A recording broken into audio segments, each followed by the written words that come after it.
Hey guys, thanks for joining in with me for another acrylic paint swipe. Today I'm going to be using Interference Violet as my base for this pour. Interference paints are like magic. They shift colors based on the angle they're viewed.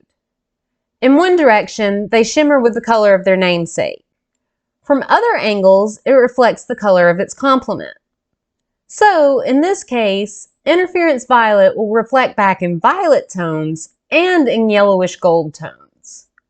Check out the gorgeous cell action on top of this amazing magical paint.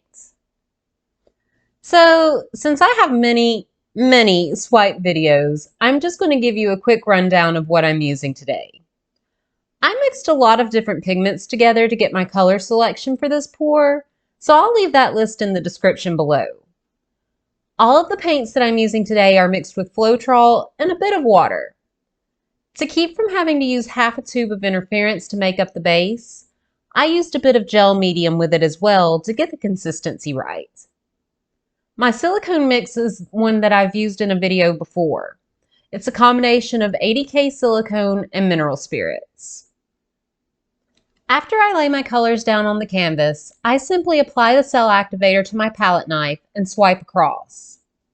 Try to keep an even pressure across, but dipping down into the paint can create interesting effects as well. I clean my palette knife and apply fresh activator between each swipe. The direction you swipe, the layering of the colors, the consistency of your paint, all of it can change the results you achieve.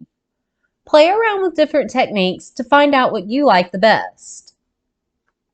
I don't have a whole lot to add in today, so I'm just going to leave you to the rest of the pour.